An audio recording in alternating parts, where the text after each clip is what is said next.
My husband's mistress sent photos to our family. What I did with them left them speechless. The envelope arrived on a Tuesday. Plain white, hand addressed to the Harrison family with no return address. I almost tossed it in with the junk. Mail, but something about the handwriting, neat, deliberate, almost calligraphic, made me pause. I was alone in the house that afternoon. David was at work, the kids at school. 20 years of marriage had settled us into comfortable routines. In our suburban Chicago home, David, the respected cardiothoracic surgeon, me, Rebecca, the former nurse who'd set aside her career to raise our children and manage our increasingly busy household, our daughter Lily, 17 and college-bound, our son Ethan, 14 and basketball-obsessed, the perfect family, everyone said, the perfect life. If you're enjoying this story, please subscribe and hit that like button. Your support means everything and helps me bring more content like this to you. Thank you for being part of this journey. I sliced open the envelope with the brass letter opener David's mother had given us as a wedding gift. Inside were photographs, dozens of them, spilling onto the kitchen counter like autumn leaves. For a moment, I didn't understand what I was seeing. A hotel room, champagne glasses, tangled sheets. And then, David, my husband. Wrapped around, a woman who was decidedly not me. The woman was young, mid-20s perhaps, with long dark hair cascading over bare shoulders. In some photos, they were dressed for dinner, his hand possessively at the small of her back. In others, they were not dressed at all. My hands trembled as I spread the photos across our granite countertop, the same counter where we'd shared family breakfasts that very morning. There was no denying it was David, the small scar on his shoulder from a childhood bicycle accident, the expensive watch I'd given him for our 15th anniversary, gleaming on his wrist as his hands caressed.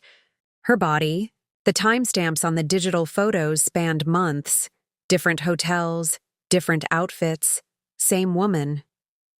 The last photo wasn't intimate, just the two of them at what appeared to be a Christmas party. David in the burgundy sweater I'd bought him last December, his arm around her waist, both of them smiling into the camera.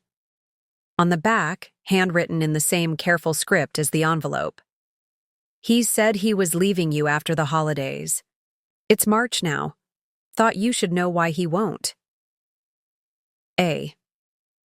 I sat down hard on one of our kitchen stools, the cold granite under my palms the only thing anchoring me to reality. The room seemed to tilt and blur around me. 20 years of marriage. 2 children. Countless anniversaries, celebrations, challenges weathered together. All of it now cast in the harsh light of betrayal. My first coherent thought was for my children. These photos had been addressed to our family, not just to me. Had the sender intended for Lily and Ethan to see their father like this? The thought brought a wave of fury so intense it momentarily cleared the fog of shock. I carefully gathered the photographs, sliding them back into the envelope with shaking hands. Then I did something that would surprise even myself in retrospect. I made dinner. Chicken parmesan, David's favorite. Salad with the homemade vinaigrette Ethan loved. Garlic bread for Lily. I moved through these familiar motions like an automaton, my mind racing ahead, considering and discarding possible courses of action. By the time the garage door rumbled open at 6:15, David, precisely on schedule, I had made my first decision. The children wouldn't know. Not yet. Not until I had figured out what came next. "Something smells amazing," David called as he entered, the same greeting he'd offered thousands of times before. He appeared in the kitchen doorway, setting down his briefcase. Handsome in his tailored suit, silver threading attractively through his dark hair at the temples. The man whose body I thought I knew better than my own. "Chicken parm," I replied, my voice surprisingly steady. "Your favorite. What's the occasion?" He crossed the kitchen to kiss me, and I turned my cheek to him, a gesture he didn't seem to notice as he loosened his tie. No occasion, I said. Just felt like cooking something special. As he moved to the refrigerator for his customary after-work beer, I studied him with new eyes. How many times had he touched her before coming home to touch me? How many lies had passed through those lips before they pressed against mine? "How was your day?" he asked, taking a long sip from his beer bottle. A routine question from a routine husband. I thought of the envelope, now hidden in my desk drawer upstairs. "Enlightening," I answered truthfully. He raised an eyebrow. "Oh? How so?" I was saved from responding by the arrival of the children. Lily first, dropping her backpack with a heavy thud, followed minutes later by Ethan, sweaty from basketball. Practice. Dinner was surreal. I watched my family eat and talk and laugh, wondering if I was the only one who could feel the foundation crumbling beneath us.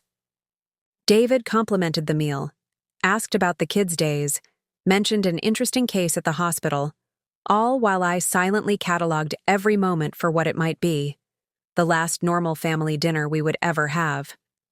After the kids had disappeared, to their rooms and David was in the shower, I finally allowed myself to cry. Silent, heaving sobs that bent me double over the kitchen sink as I washed dishes. Tears for the marriage I thought I had, for the trust now shattered, for the humiliation of having his mistress, be the one to tell me what my husband couldn't. But as the tears subsided, another emotion began to take its place. Not just anger, though there was plenty of that. Something else. A cold, clear determination. I had been a fool, but I would not be a victim. I would not allow this woman, this Archon, to determine how my story unfolded.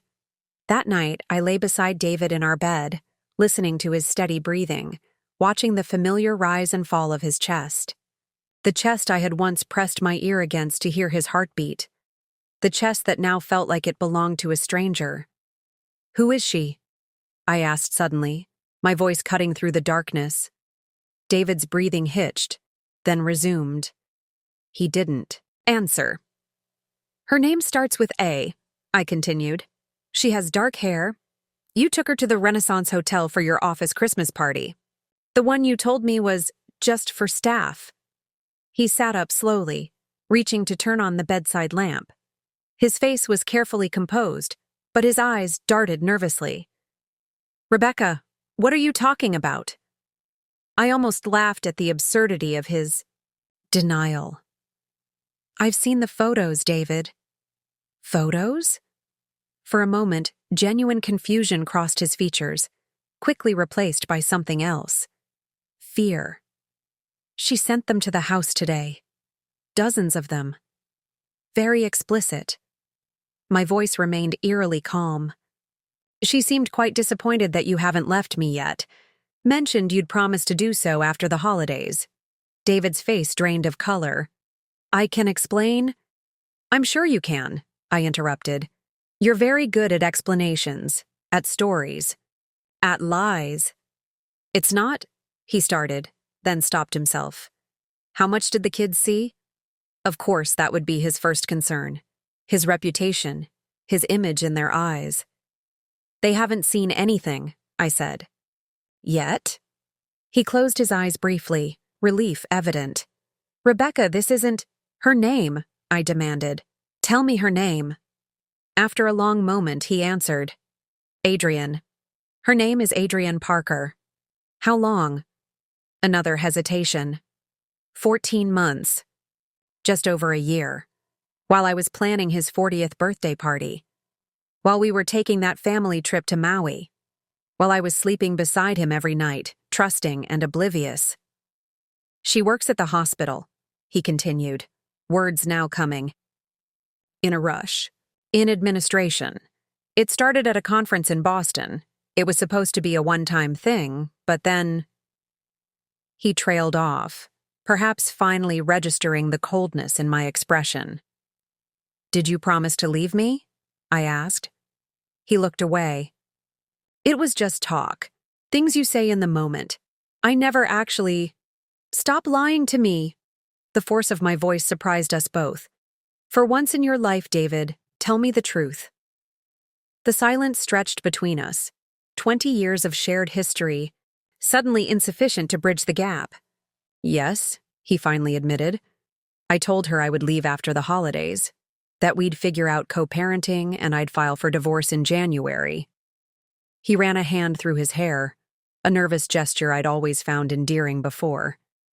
But then, the holidays came and we were all together, and everything felt so normal, so right. I couldn't do it. I told her I needed more time. More time, I repeated flatly. More time to have everything. Your family at home, your girlfriend on the side. How convenient for you. It wasn't like that, he protested weakly. What was it like then, David? Explain it to me. But he had no explanation. At least none that could possibly justify the devastation he'd wreaked upon our marriage, our family, my trust. That night, he slept in the guest room. I lay awake until dawn. The photographs burned into my memory, plans forming and dissolving as the hours passed. By morning, I knew what I had to do first. Chapter 2. Reconnaissance. The hospital where David worked, where we had met 22 years earlier when I was a young nurse and he a promising surgical resident, was a sprawling complex on Chicago's North Side.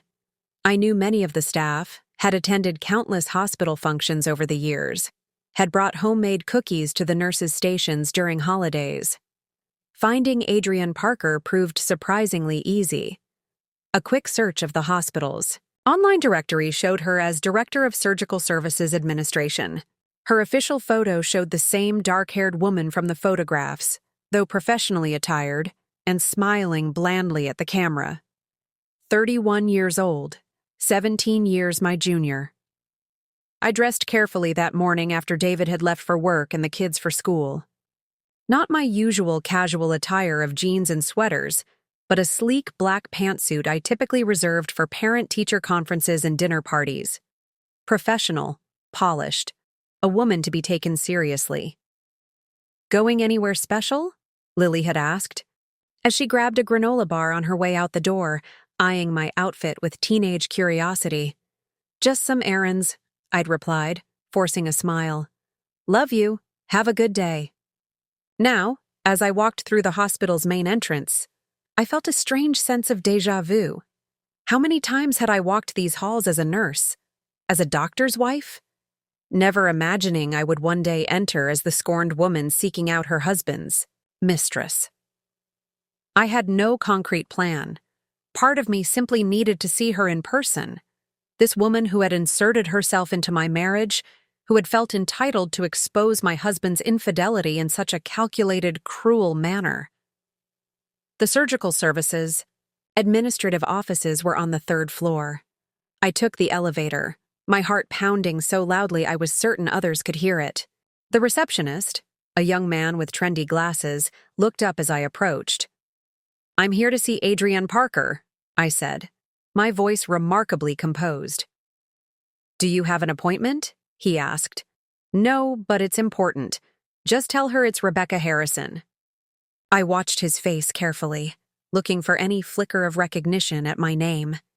Did the staff know?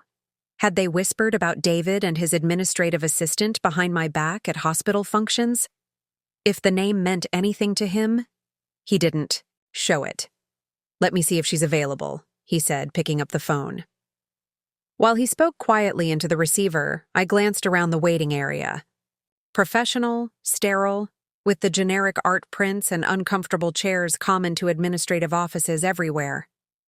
Nothing to indicate that the woman who worked here was having an affair with a married doctor. What had I expected? A neon sign announcing, "Home Wrecker"?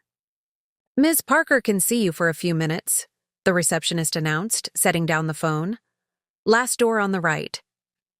I walked down the hallway, each step deliberate, my mind suddenly, strangely calm. When I reached her door, Adrienne Parker, Director of Surgical Services Administration, in neat lettering on a nameplate. I paused to collect myself before knocking. "Come in," called a voice from inside. I opened the door to find her standing behind her desk, clearly having risen when my name was announced. She was taller than I'd expected, willowy in a navy blue dress that accentuated her youth and slim figure. Her dark hair was pulled back in a sleek ponytail. Up close, she was even more beautiful than in the photographs, with high cheekbones and startlingly green eyes. Recognition flashed across her face. She had clearly seen photos of me as well. "Mrs. Harrison," she said, her voice carefully neutral. "This is unexpected." "Is it?" I closed the door behind me. "You sent pornographic photos of yourself with my husband to our family home. Did you think there wouldn't be consequences?" She gestured to the chair opposite her desk. "Perhaps you should sit down." "I prefer to stand." My gaze never left her face. "Why did you do it?" She remained standing as well, her posture rigid. "I think you know why. I want to hear you say, 'it'." A flicker of something, annoyance, embarrassment, crossed her features. "He was supposed to leave you in January. That was the plan. Then it became February. Then March, every time with a new excuse." Her composure cracked slightly. "I got tired of waiting. So you decided to blow up his family, to potentially traumatize his children?" The anger I'd been controlling began to seep into my voice. "Those photos could have been seen by my teenagers." "I addressed the envelope to the family, but I marked it personal and confidential," she countered. "I assumed you'd open it privately." "How considerate," I replied, sarcasm evident. "What exactly did you hope to accomplish?" "I wanted the truth to come out." Her chin lifted slightly. "David and I love each other. He's not happy in your marriage, hasn't been for years. He was too afraid of hurting you to tell you himself." The audacity of her statement, the presumption that she knew anything about my marriage, sent a fresh wave of fury through me. "Let me tell you what I know about my husband," I said, stepping closer to her desk. "I know that he's a coward who was perfectly content to have both a wife and a mistress as long as he didn't have to make a choice. I know that he told you what you wanted to hear to keep you in his bed. And I know," I leaned forward slightly, "that you are not the first." This last statement was a calculated guess, based on nothing but intuition. But the flicker of uncertainty in her eyes told me I'd hit my mark. "You're lying," she said, but without conviction. "Am I? Did you really think a man who could deceive his wife of 20 years would be completely honest with you? How charmingly naive." I straightened up. "Ask him about Sandra Weiss. She worked in radiology about 5 years ago. Or Jennifer Chen from the fundraising office before that." More shots in the dark, but her face paled slightly. Perhaps David had mentioned these departments, or perhaps she'd simply detected the ring of truth in my voice. "What do you want?" she finally asked. "Why are you here?" It was a good question. What did I want from this confrontation? "I wanted to see you," I said honestly, "to understand what was worth destroying my family for. And now that I've seen you, young, beautiful, ambitious, I almost understand David's weakness." I adjusted my purse strap on my shoulder. "But I don't understand yours." "My weakness?" she repeated, confused. "Settling for a married man who makes promises he never intends to keep. Believing you're somehow special, different from the others who came before you." I shook my head slightly. "You could have anyone. Instead, you chose a cliché." Her face flushed with anger. "You don't know anything about our relationship." "I know everything I need to know," I replied calmly. "And now, so do you. He won't leave me for you. He'll tell you he needs time, that it's complicated, that he has to think of the children. He'll make you feel like the understanding, patient one for waiting. And then, when you've finally had enough, when you've wasted the best years of your youth on him, he'll find someone new, someone younger, someone who still believes his lies. The green eyes that had been flashing with indignation now showed the first hint of doubt. "He loves me," she insisted, but her voice had lost its certainty. "Maybe he does, in his way," I conceded. "But David loves David most of all.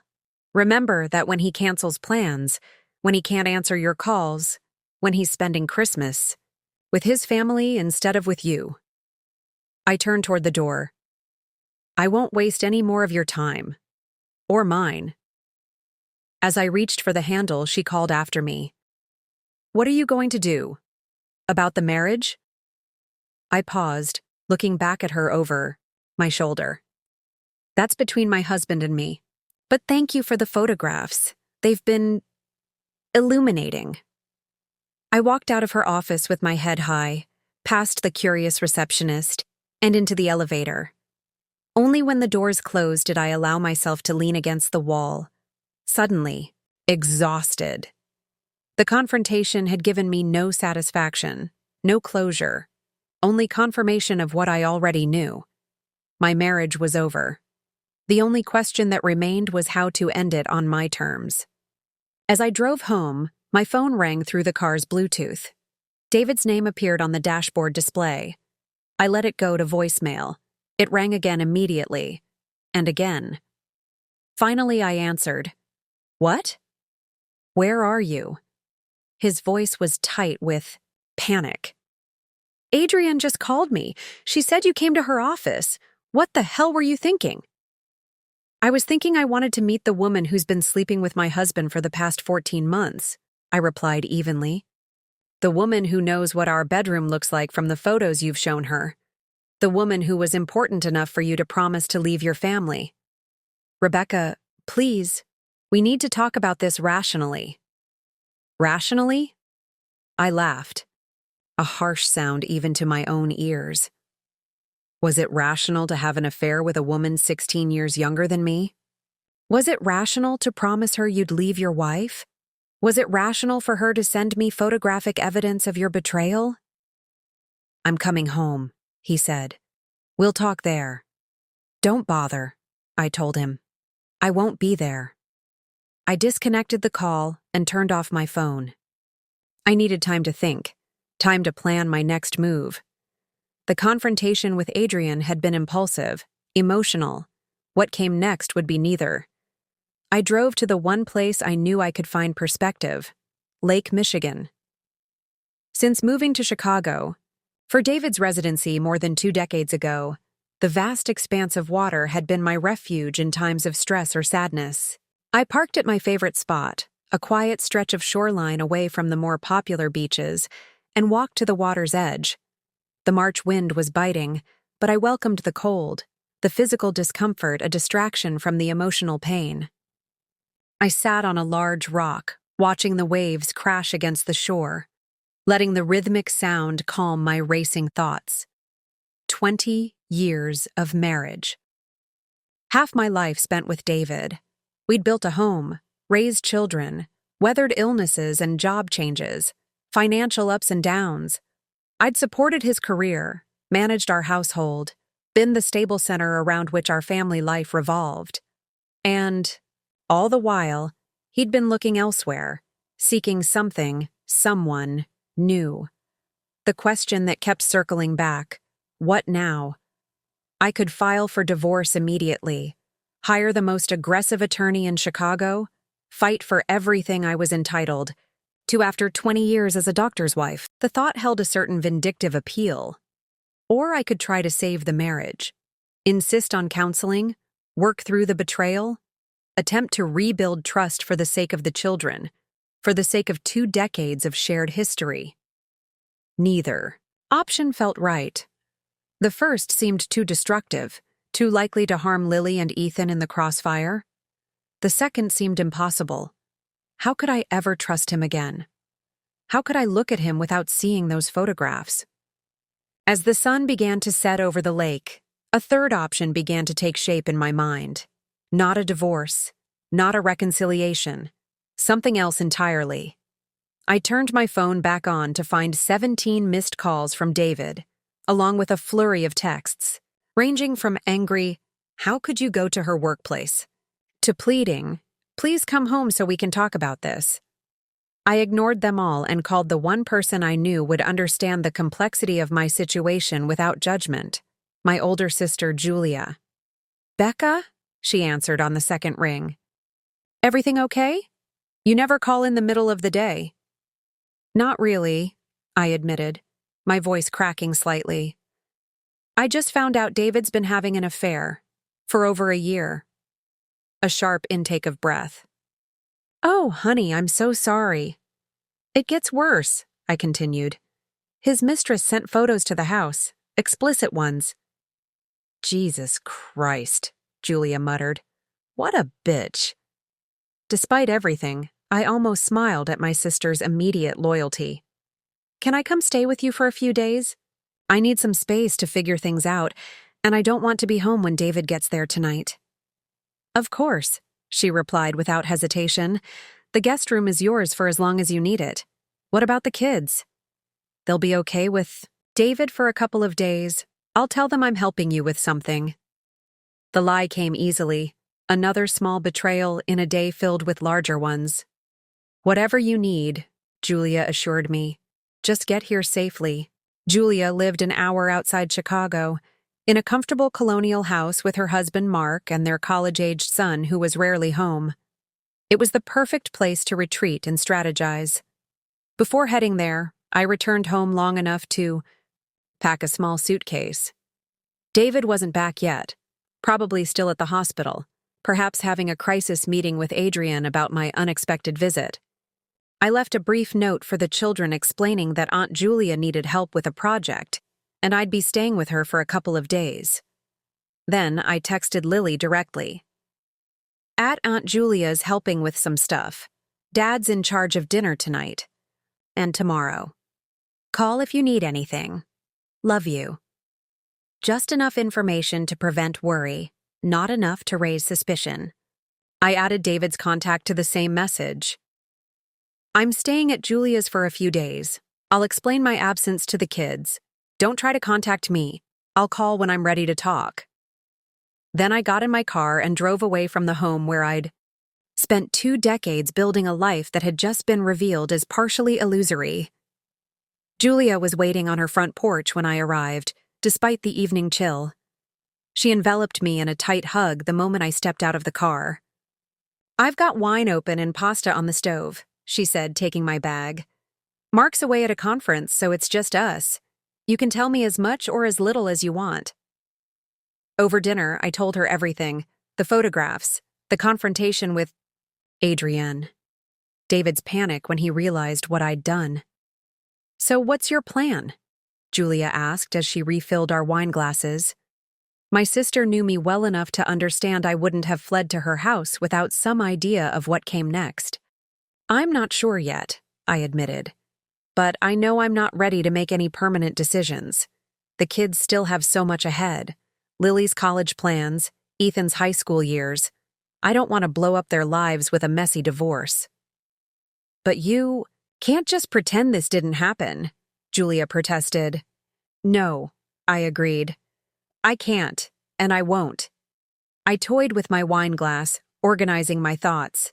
I think I want to take the power back, to make him understand exactly what he's jeopardized, and then decide whether it's worth saving."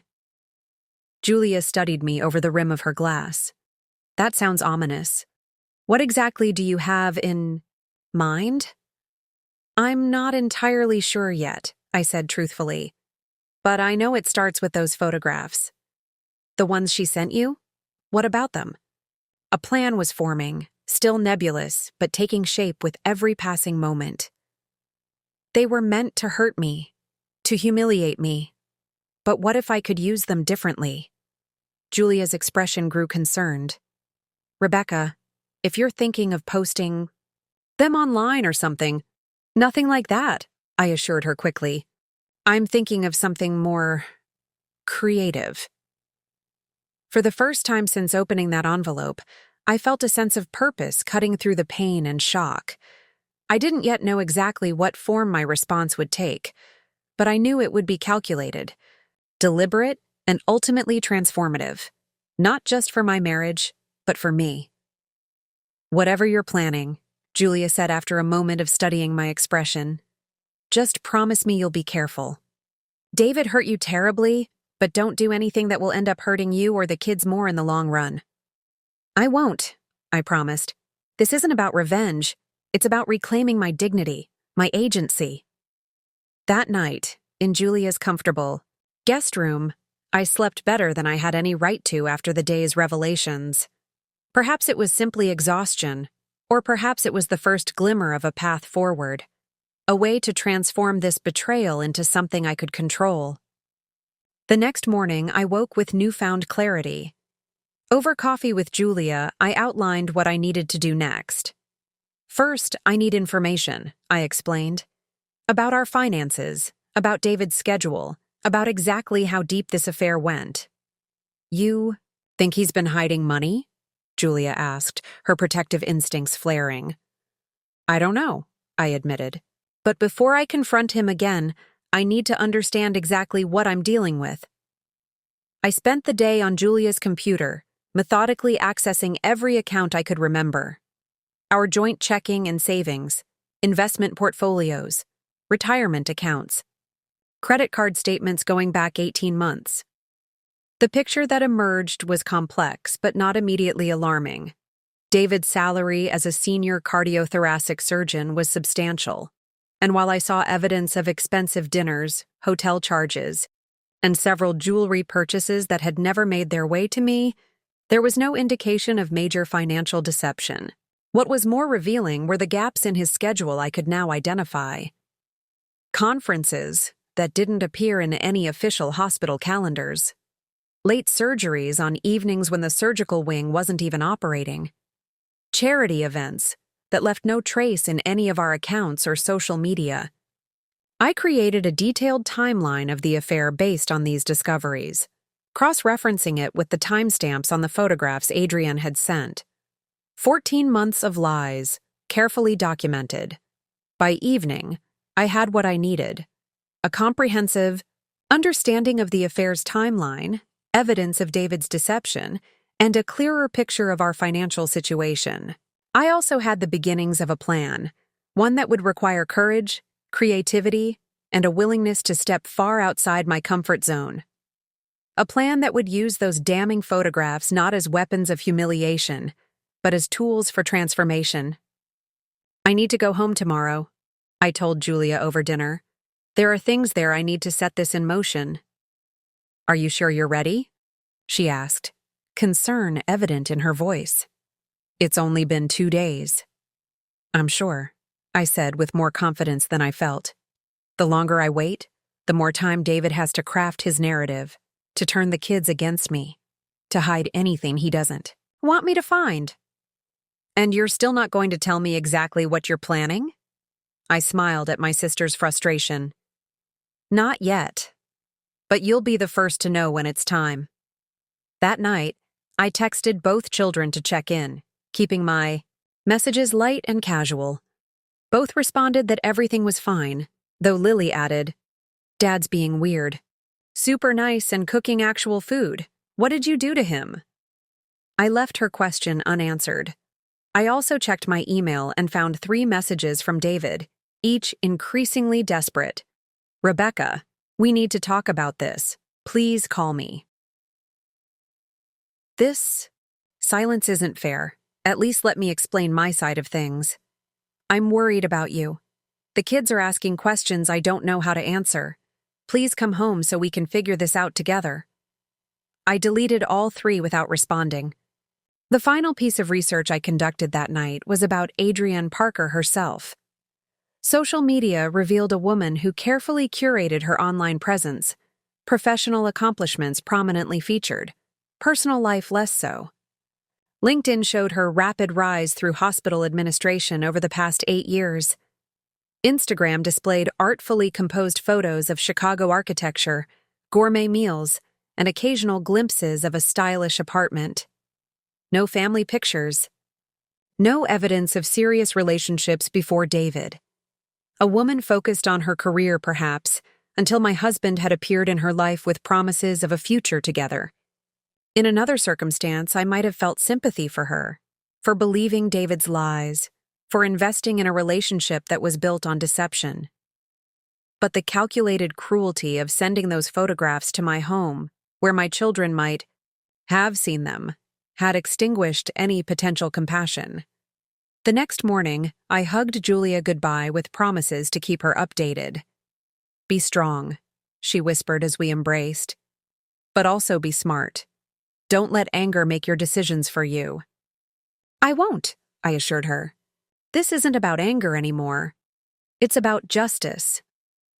The drive back to Chicago gave me time to refine my plan, to consider contingencies, to prepare for the confrontation that awaited me.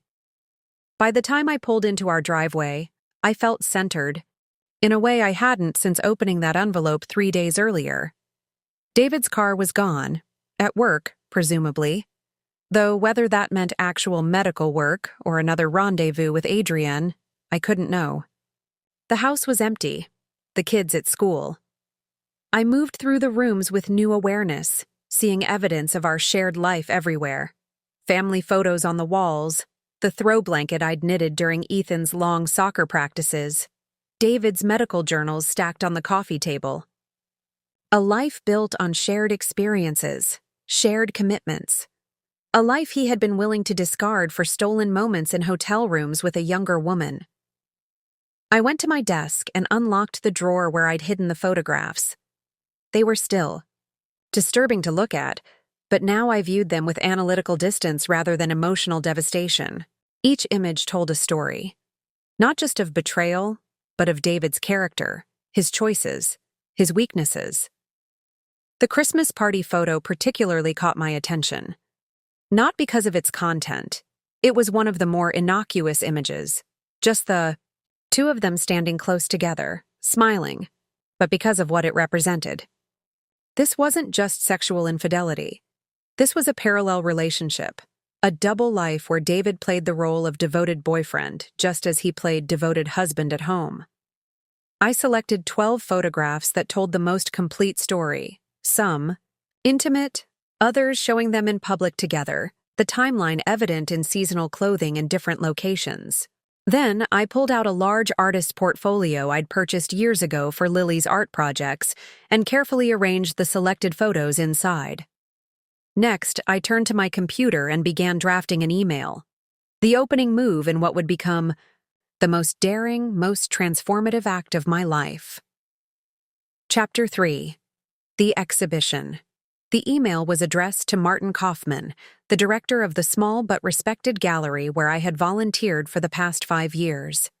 A retired investment banker with a passion for supporting local artists, Martin had become a friend as well as a colleague in the Chicago arts community.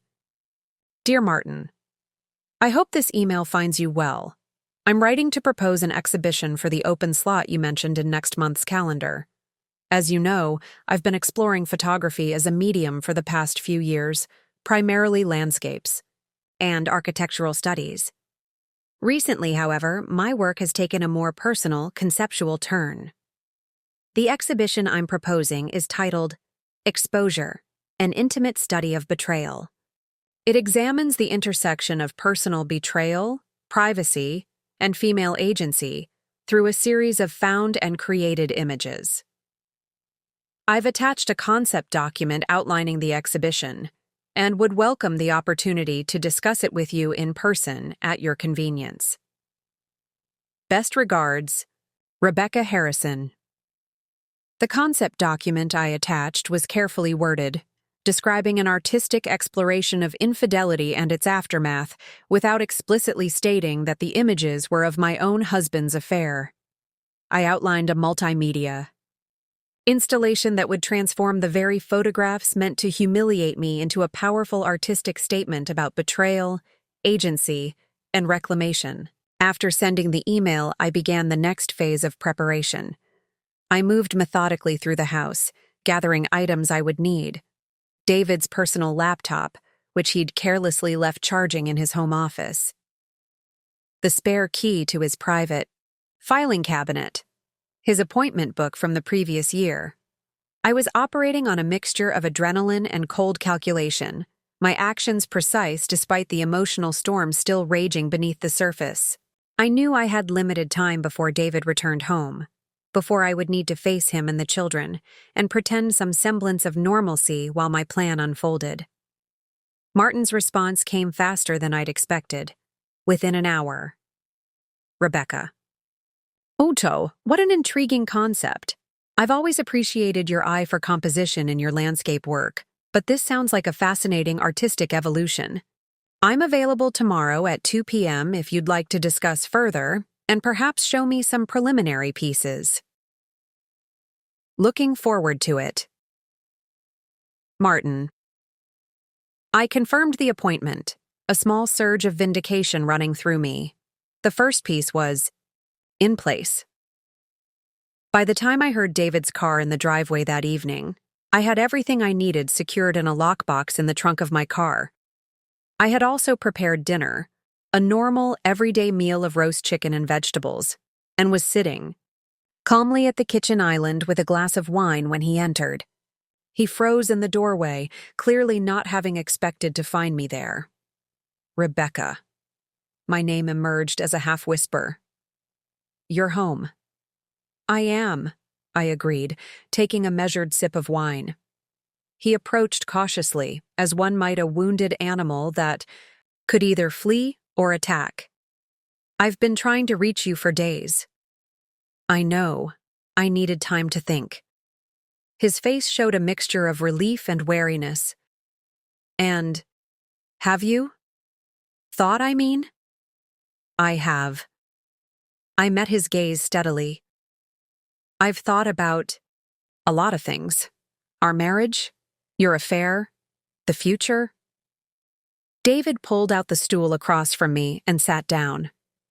Rebecca, I know you're angry. You have every right to be. But we can work through this. Couples do it all the time. Do they? I asked mildly. Work through explicit photographs being sent to their family home?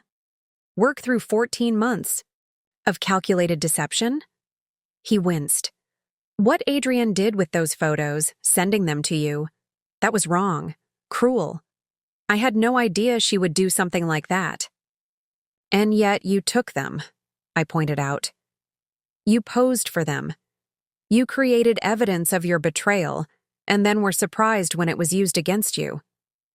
I've ended it with her, he said abruptly. Completely. It's over. I couldn't help the bitter laugh that escaped me. How noble of you. After she exposed your affair, you decided to break it off.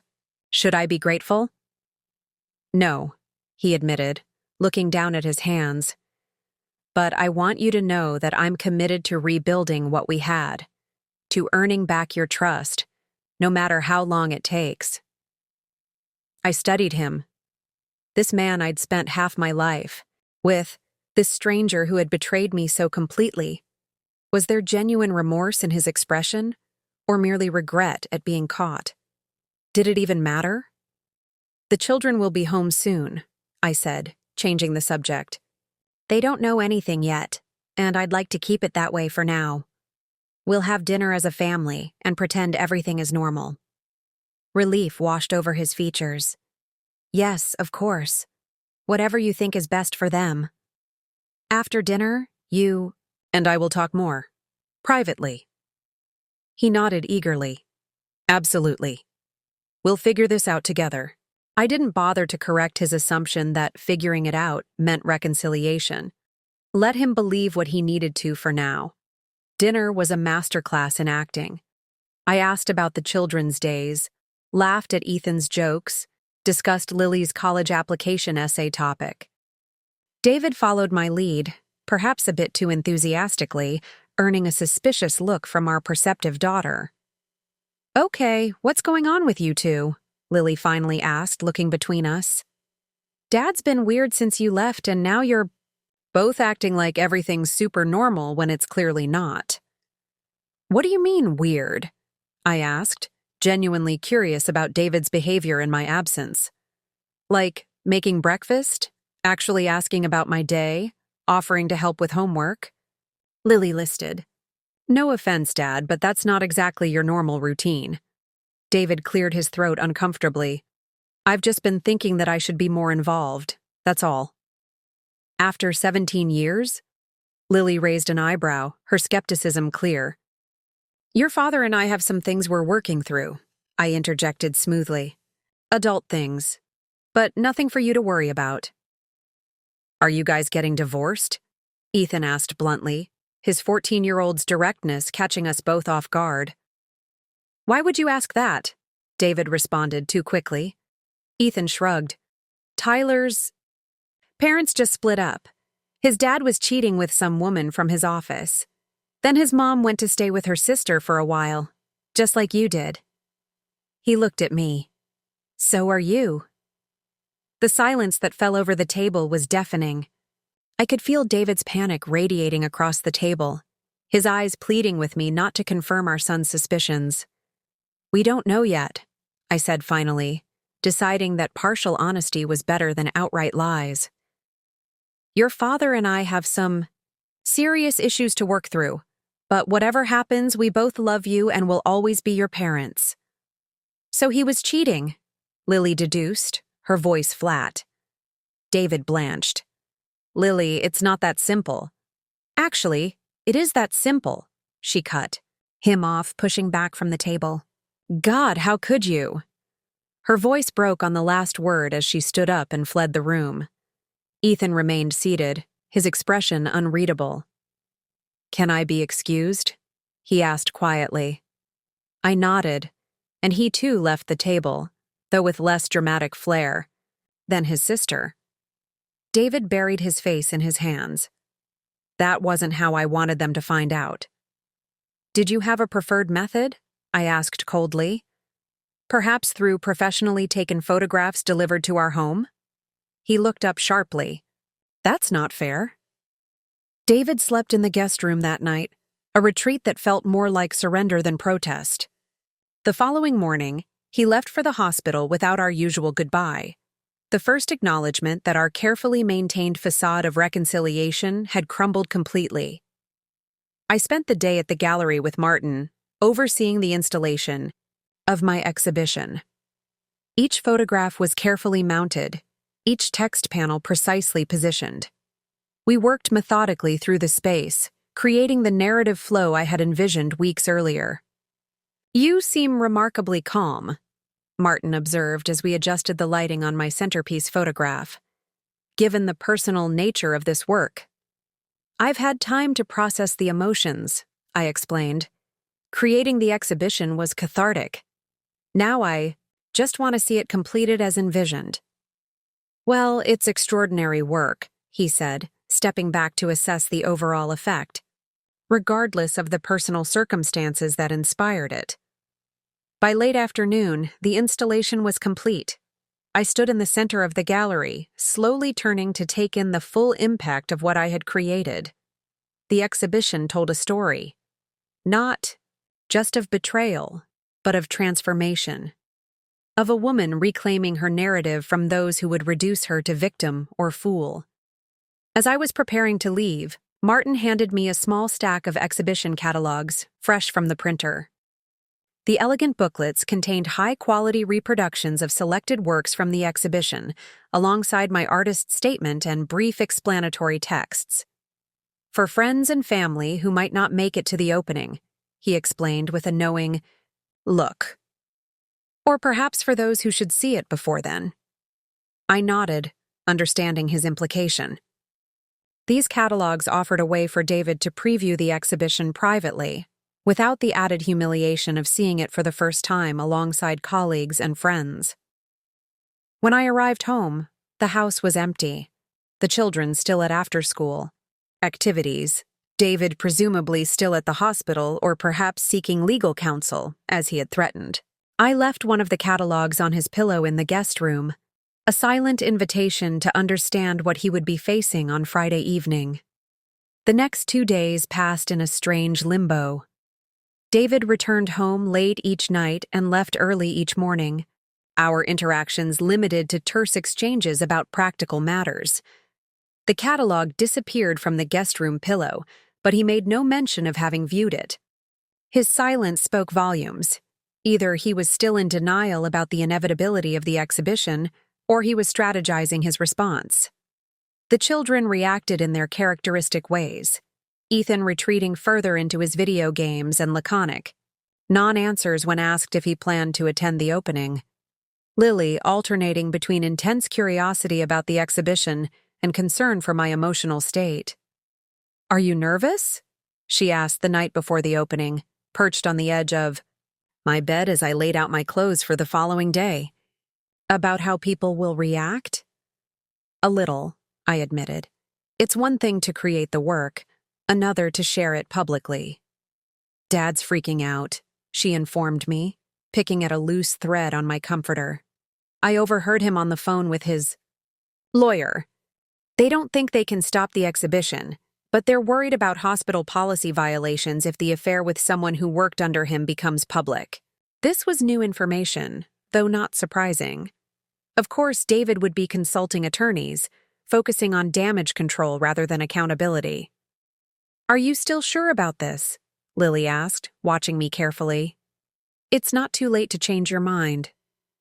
The question gave me pause. Was I sure? The momentum of the past weeks had carried me forward. But now, on the eve of the exhibition, the full weight of what I was about to do settled on my shoulders. "I'm sure," I said finally. "Not because I want to hurt your father, but because I need to reclaim this narrative, to transform what happened into something meaningful." Lily nodded, seemingly satisfied. "I told Ethan he should come tomorrow. He said maybe, which is practically a yes in Ethan speak." "And you?" I asked. "Are you still planning to be there?" "Wouldn't miss it," she affirmed with a small smile. "Someone needs to document Dad's face when he sees it all." I smiled despite myself. "That's not the primary purpose of the exhibition." "Maybe not," she conceded, "but it's definitely a bonus feature." On the morning of the exhibition, I woke early, a strange calm having settled over me. Whatever happened tonight, I had already achieved what I set out to do, transformed my pain into art, my humiliation into empowerment. The public response, whether supportive or critical, was secondary to that personal victory. I spent the day in final preparations, first at the gallery for minor adjustments to the installation, then at an upscale salon where I had scheduled a complete transformation: hair, makeup, manicure. If this evening was to be my reclamation, I wanted to look and feel my absolute best. The stylist created an elegant updo that was both sophisticated and slightly edgy, different from my usual conservative style. The makeup artist gave me a dramatic look with smoky eyes and bold red lips. By the time they were finished, I hardly recognized the woman in the mirror. Confident, powerful, almost intimidating.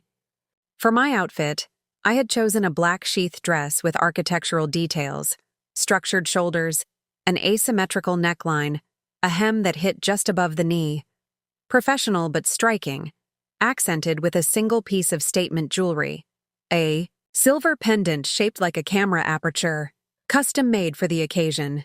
When I returned home to change, the house was quiet. A note on the kitchen counter informed me that Ethan was at a friend's house and would try to make it later. No word from David, though his car was gone from the garage. As I was putting the finishing touches on my outfit, my phone rang with Julia's ringtone. "I just got to my hotel," she announced without preamble. "Where should I meet you before this showdown begins?" I smiled at my sister's characteristic directness. I had told her about the exhibition weeks ago, swearing her to secrecy but inviting her to attend. I hadn't been sure she would make the trip from outside the city. "You came," I said, relief evident in my voice. "Of course I came. My baby sister is about to set the Chicago art scene on fire with a gallery exhibition of her husband's affair. Wild horses couldn't keep me away." Her tone softened. "How are you holding up?" "Surprisingly calm," I admitted. "Though that might change once people start arriving." "Well, I'm here for moral support, strategic retreat planning, or bail money, depending on how the evening unfolds, she assured me. Just tell me where to meet you. We arranged to meet at a small wine bar near the gallery an hour before the opening. After hanging up, I took one final look in the mirror, hardly recognizing the sophisticated, formidable woman who stared back at me. Gone was the betrayed wife, the victim of humiliation. In her place stood an artist ready to present her work to the world. The wine bar was quiet when I arrived, just a few early evening patrons scattered at high-top tables. Julia was already there, elegant in a deep blue dress that complemented her silver-streaked dark hair. Her eyes widened appreciatively as I approached. "Well, look at you," she said, standing to embrace me. "Powerful doesn't begin to cover it." We settled at a corner table with glasses of Cabernet, Julia studying me with the keen insight of someone who had known me all my life. "Last chance to back out," she observed. "We could just get drunk here instead. Call Martin with some emergency excuse." I shook my head. "I'm going through with it. I need to." "I know," she nodded. "Just checking." "So, what's the plan? Grand entrance?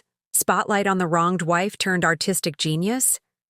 "Nothing so dramatic," I assured her with a small smile. "I'll greet guests. Martin will make some brief remarks and people will view the exhibition. Standard gallery opening." "Except the subject matter is anything but standard," Julia pointed out. "Have you heard from David today?" "Not a word," I replied. "But Lily overheard him consulting attorneys, so he's clearly planning something." "Let him try," Julia said fiercely. "I've got your back no matter what happens." We finished our wine and made our way to the gallery, arriving 30 minutes before the official opening time.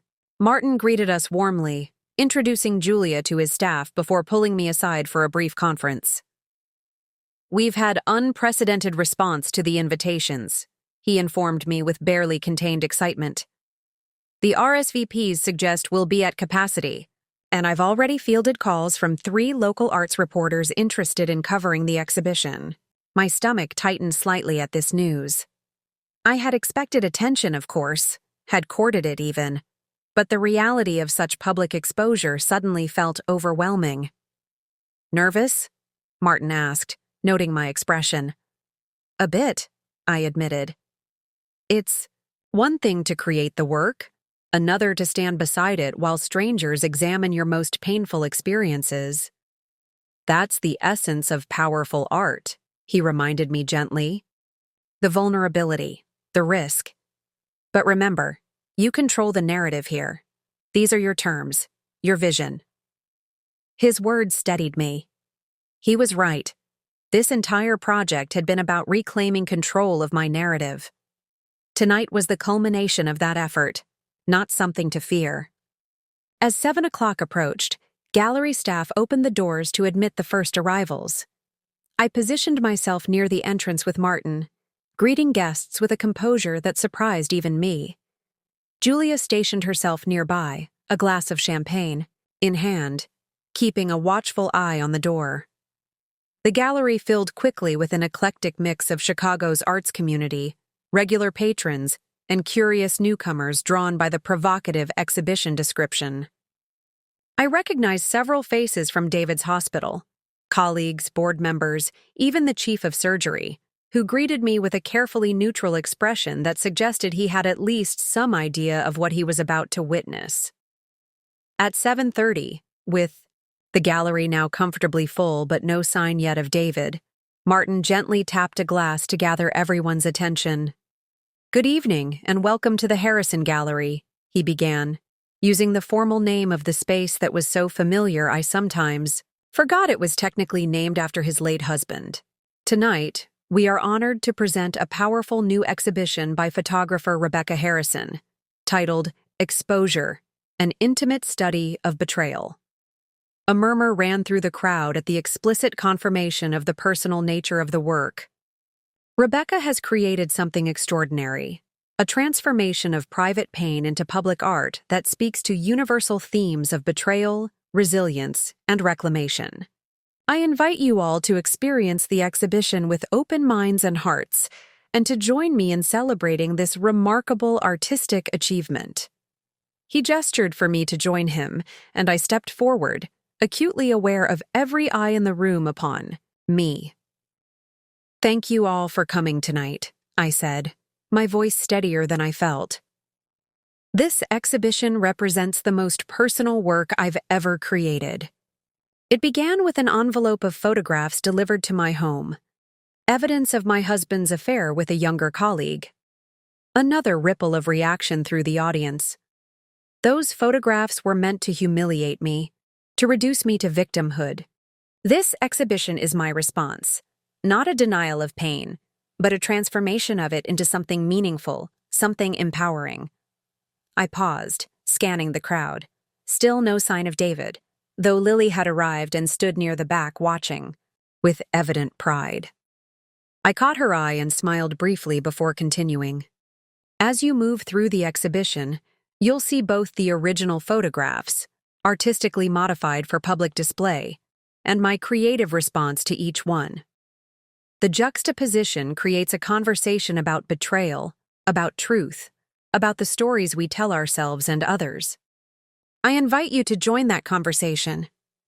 With that, I stepped back, and the crowd began to disperse throughout the gallery, moving toward the exhibition space. Julia appeared at my side, squeezing my arm supportively. "Beautifully done," she murmured. "Very dignified, very powerful." "Thanks," I whispered back. "Still no sign of David?" "Not yet," she confirmed. "But the night is young." I moved through the gallery, observing visitors' reactions to my work.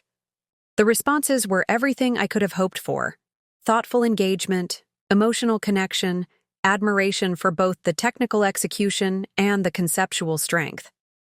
Many approached me with words of appreciation, some with personal stories, of how the themes resonated with their own experiences. Dr. Elena Winters found me near the centerpiece image, studying my composition with professional interest.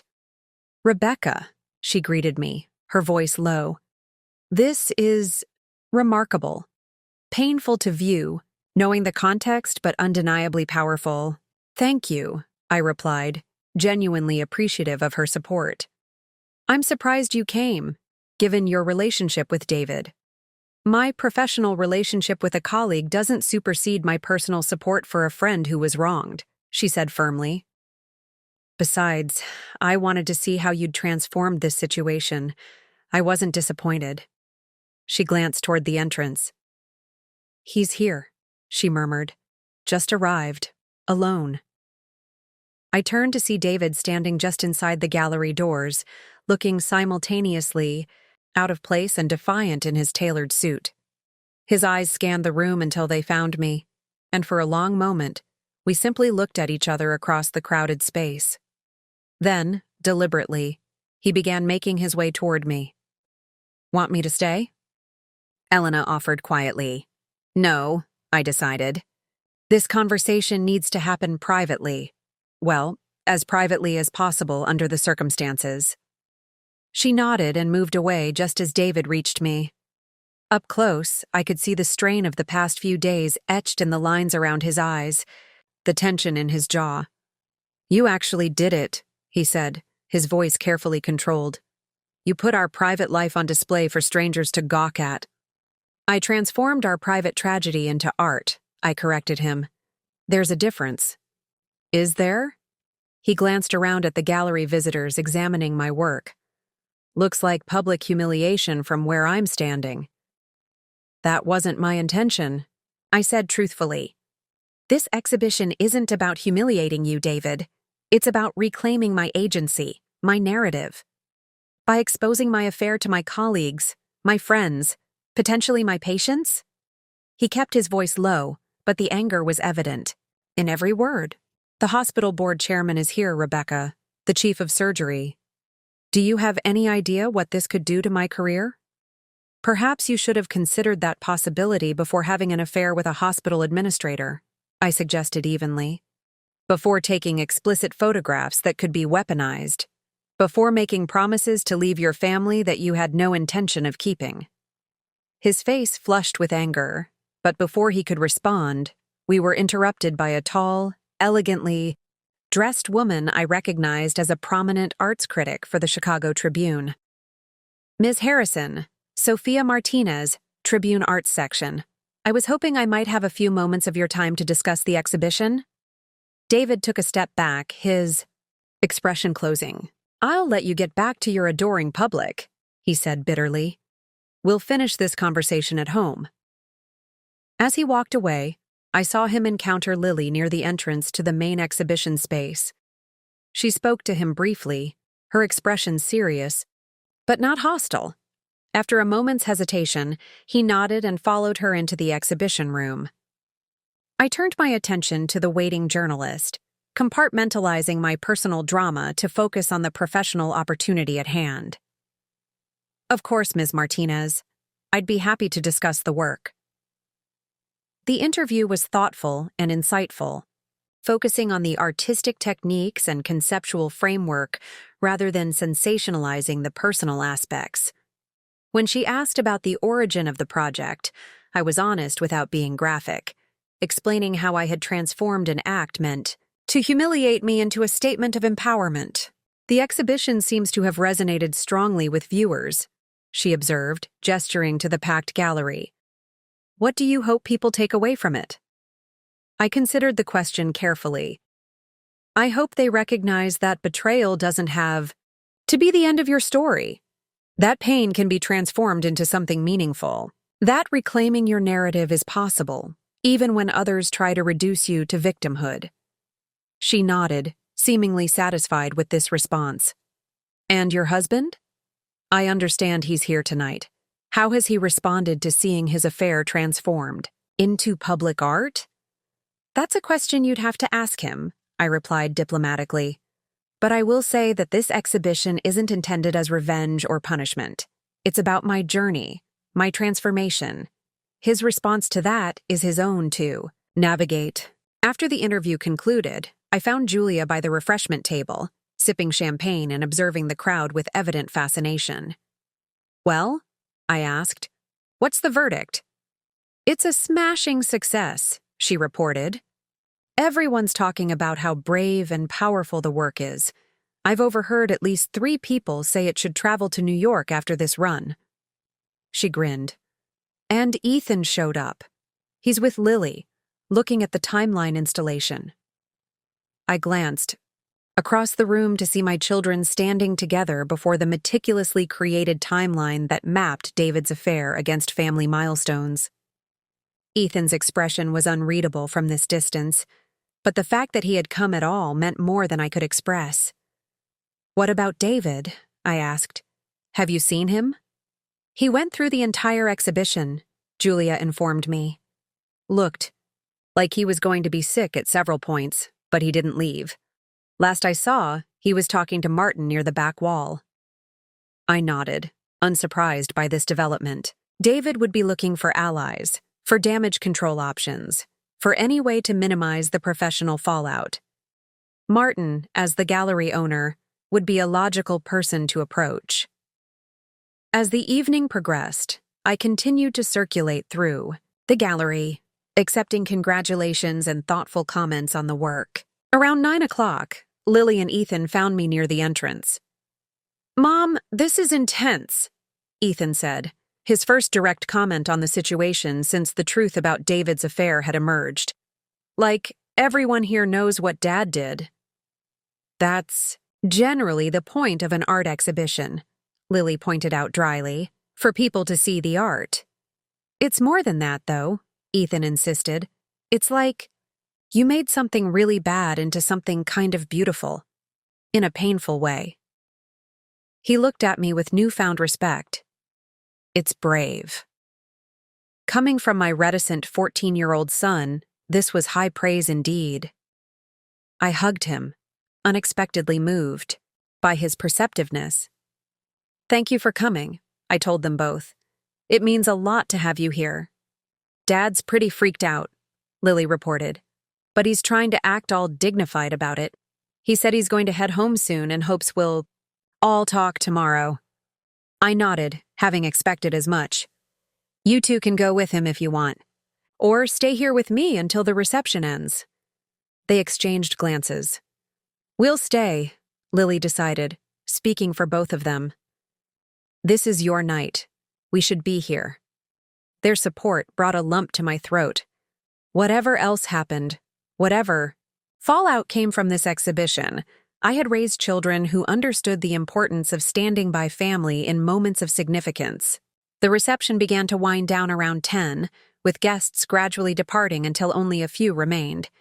Julia, my children, Martin and his staff, and to my surprise, David, who had positioned himself near the exit as if awaiting my departure.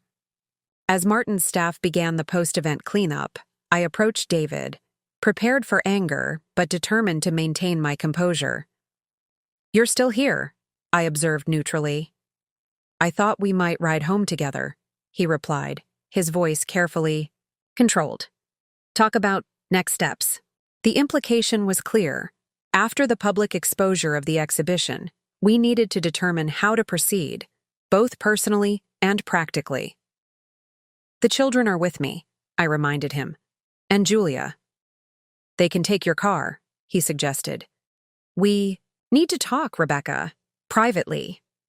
I hesitated, then nodded.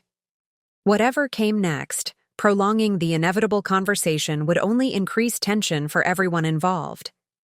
After arranging for Julia to drive my car with Lily and Ethan, I joined. David in his Tesla, the silence between us heavy with unspoken recriminations and uncertainty. You've made your point, he said finally as we pulled away from the gallery. Publicly, dramatically, irrevocably. What now? It was a fair question, one I had been asking myself throughout the exhibition preparations. That depends partly on you, I replied honestly, on whether you can understand why I needed to do this. Understand? He laughed bitterly. You've potentially destroyed my career, our social standing, our children's sense of privacy and security. All for what? Artistic expression? Revenge? Reclamation, I corrected quietly. Adrienne sent those photographs to humiliate me, to force my hand to make me feel powerless. I refused to accept that role. I transformed her weapon into my strength. David was silent for several blocks, seemingly processing this perspective. The hospital board chairman spoke to me tonight, he said finally. There will be an ethics committee review. Administrative, leave pending the outcome, all very discreet and proper, but the message was clear. My position is in jeopardy. I had expected as much. Hospital policies on supervisor-subordinate relationships were notoriously strict, especially when deception was involved. I'm sorry that your professional standing is at risk, I said, meaning it despite everything. That wasn't my primary intention. What was your primary intention then? To punish me? To make sure I could never forget what I did? No, I replied thoughtfully. It was to ensure that I would never be defined by what you did. That your betrayal wouldn't be the end of my story, but a turning point in it. We pulled into our driveway, but neither of us made a move to exit the car. The dim interior light illuminated David's profile as he stared straight ahead, hands still resting on the steering wheel. I don't know if I can forgive this, he said finally. The exhibition, the public exposure. I don't know if I can forgive your affair, I countered. The lies, the photos, the promises to leave after the holidays. We sat in silence, the symmetry of our mutual grievances hanging between us. Where does that leave us? He asked eventually. It was the question I had been contemplating for weeks, through long hours of artistic creation and strategic planning. The answer came with surprising clarity. It leaves us at a crossroads, I said. We can try to rebuild something new from the ashes of what we had, or we can acknowledge that both of us have taken actions that make reconciliation impossible. And which do you want? His question was barely audible. I considered carefully, before answering. I think we should take some time apart, real separation, not just the pretense of working things through while secretly planning our next moves. You need to deal with the professional consequences of your choices. I need to explore what this new creative direction means for me. And the children? We'll be honest with them. They deserve that much at least. They're old enough to understand that sometimes marriages end, that sometimes the damage is too extensive to repair. David nodded slowly, acceptance settling over his features. I'll move out tomorrow, he said. Find an apartment, give you and the kids space in the house. That seems reasonable, I agreed. We finally exited the car, walking to the front door like strangers sharing an elevator rather than spouses of 20 years. Inside, Julia, Lily, and Ethan were waiting in the living room, their conversation halting abruptly as we entered. Everything. Okay? Julia asked, her gaze moving between us assessingly. We've decided to separate, I announced, seeing no reason to delay or soften the inevitable. Your father will be finding an apartment tomorrow, but this is still his home until then, and you'll still see him regularly after he moves out. Lily nodded, unsurprised. That makes sense, she said quietly. Ethan looked down at his hands. Does this mean we have to, split holidays and stuff now? We'll figure all that out, David assured him, his voice gentler than it had been in the car. Nothing changes about how much we both love you. The standard divorce platitudes seemed hollow under the circumstances, but necessary nonetheless. Whatever our personal feelings, David and I would always be connected through our children. Julia stood, recognizing her cue to leave this family moment. I'm going to head back to my hotel, she announced. Rebecca, call me tomorrow? I hugged her goodbye, whispering a thank you for her unwavering support throughout this extraordinary evening. After Julia left, the four of us sat in awkward silence, the reality of our new family configuration beginning to settle in. So, Lily finally said, that was probably the most dramatic gallery opening in Chicago history.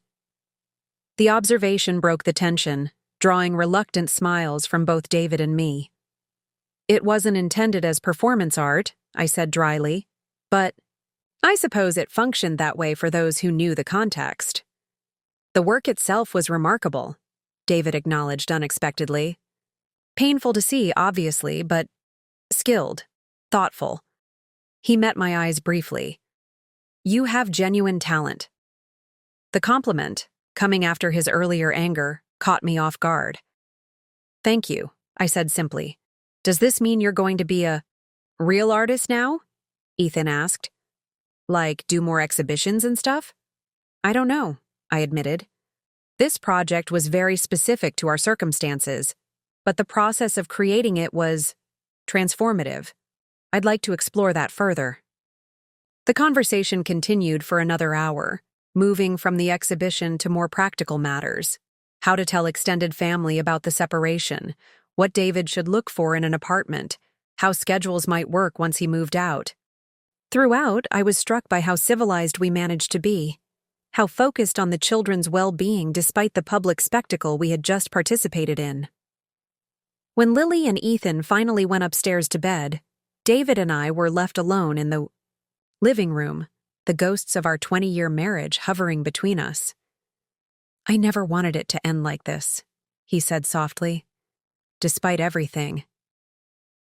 I don't think anyone envisions their marriage ending in a gallery exhibition of infidelity. I agreed with grim humor. For what it's worth, I am sorry, he offered. Not just for getting caught, but for the affair itself, for the lies, for taking you for granted all those years. It was the most genuine apology he had offered since the photographs arrived, perhaps, because it came after he had accepted that our marriage was over, that there was nothing left to salvage through strategic remorse. I believe you, I said, surprised to find that I did. And for what it's worth, I didn't create the exhibition to punish you. I needed to transform what happened into something I could control, something meaningful. I understand that better now, having seen it, he acknowledged. It doesn't make it easier to accept, but I do understand the impulse. We lapsed into silence, 20 years of shared history surrounding us like invisible photographs, moments captured and preserved despite the betrayal that had ultimately defined their context. "Good night, David," I said finally, rising from the sofa. "We can talk more about practical arrangements tomorrow." "Good night," he echoed, making no move to follow me upstairs. He would sleep in the guest room one final night, a transitional space between his old life and whatever came next. As I prepared for bed that night, I found myself reflecting on the extraordinary journey of the past weeks. From devastated wife to strategic planner to exhibiting artist, each transformation building on the last, each reclaiming more of my agency and identity. The exhibition had been a success beyond my expectations, artistically, personally, strategically. It had achieved exactly what I had intended, transforming my humiliation into empowerment, my victimhood into agency, my pain into meaningful expression. What I hadn't fully anticipated was how it would also transform my view of my marriage, my future, and myself. The Rebecca who had opened Adrienne's envelope that Tuesday afternoon no longer existed. In her place was a woman who had discovered reserves of strength, creativity, and determination she hadn't known she possessed. As I drifted toward sleep, I found myself not mourning the end of my marriage, but curious about what might come next. What other transformations awaited? What new identity might emerge from this crucible of betrayal and reclamation? For the first time since discovering David's affair, I fell asleep without anxiety or anger clouding my thoughts. Whatever came next, divorce proceedings, co-parenting arrangements, professional adjustments, I would face it not as a victim of betrayal, but as the architect of my own transformation. Chapter 4. The Aftermath. The Chicago Tribune Arts section. Headline the following Saturday read, "Betrayal Transformed. Harrison's bold exhibition redefines infidelity narrative." The accompanying article, written by Sophia Martinez, was thoughtful and nuanced, focusing on the artistic merits of the exhibition while acknowledging its provocative personal origins. In Exposure, an intimate study of betrayal, photographer. Rebecca Harrison achieves what few artists manage, the transformation of raw personal pain into universal artistic statement. Using found photographs documenting her husband's affair, Harrison creates a powerful dialogue between betrayal and reclamation, victimhood and agency. The exhibition's strength lies not in sensationalism, but in its unflinching honesty and technical sophistication.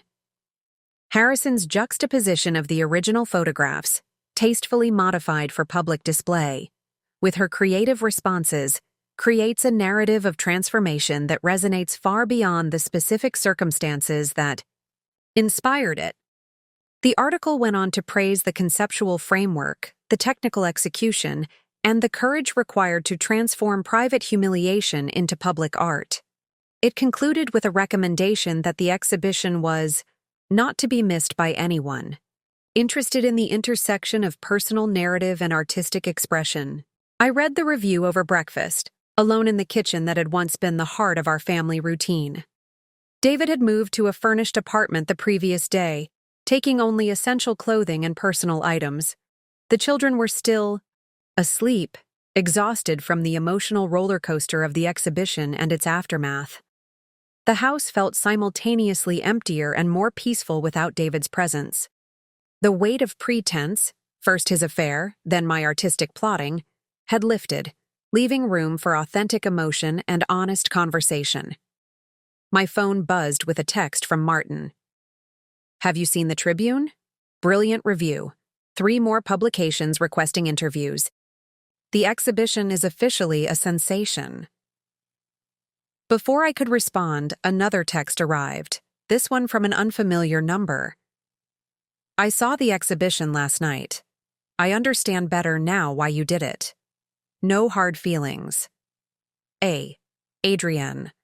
I stared at the message, surprised by both her attendance at the exhibition and her seemingly gracious response.